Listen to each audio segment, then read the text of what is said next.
This Thanksgiving may be the first many families get together again for the holiday in a year, but that doesn't mean Uncle Joe won't ruffle your feathers a bit. Families fight and debate, but that doesn't mean they love each other less. Blanca Cobb, who has a master's in psychology, joins us today to talk about how you can keep the peace over the turkey. Yeah, so Blanca, with the pandemic going on, we're living in a climate that can easily spark debate. So what do you do if someone brings up masking or vaccinations at the table and you disagree with them?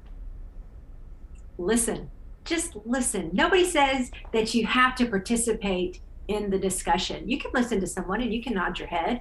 That lets them know that you're listening. Doesn't necessarily mean that you agree. Just hear them out and see what happens. Sometimes people just want to be validated. They want to be heard.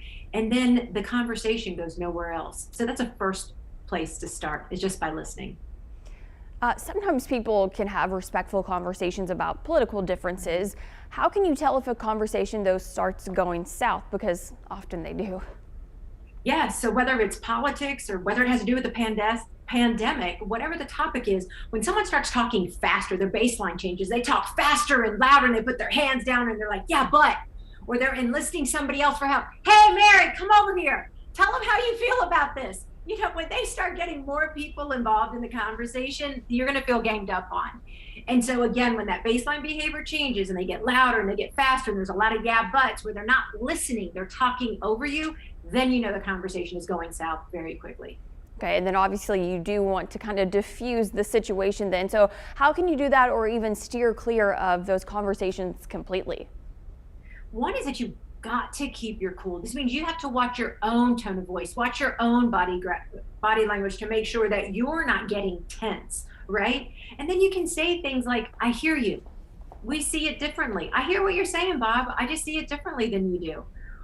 That's it. Or you can say something like, to keep it light, well, we're not going to talk about politics at the table. We'll talk about it later. When you give somebody a time frame and say, we'll talk about it later, no one's saying what year later, but you're saying later. That's enough for people to feel like they're being heard.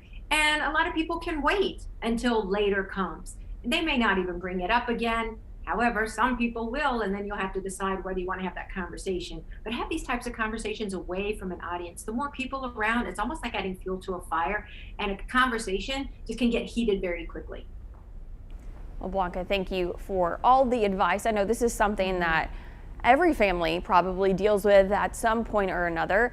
I know it's happened in my family before, so it's great to know what to do, how to handle those situations, and kind of divert the conversation. I think you almost have to put rules in place, like when you come to my house, we're not going to talk about this, we're not going to talk about X, Y, Z. I know when I hang out with some of my friends, we're like, for this hour and a half, we're not talking about work. No talk about work, no looking at emails, no complaining. That's so hard for people in television, isn't it, Lauren? It is.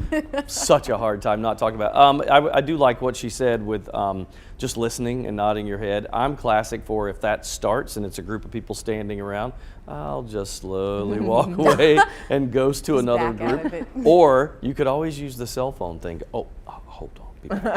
That's the out.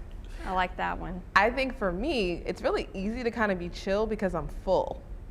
When you're hungry, you're a little bit more antsy and irritable. But when you're full from a Thanksgiving meal, I'm more than likely to kind of brush things off. So I think that helps it being on Thanksgiving, that more than likely I'll be too full to really sit there and argue with anybody. When I'm full and I'm just chilling, I don't got the energy I like to that. exert. Too full to argue. I like that too.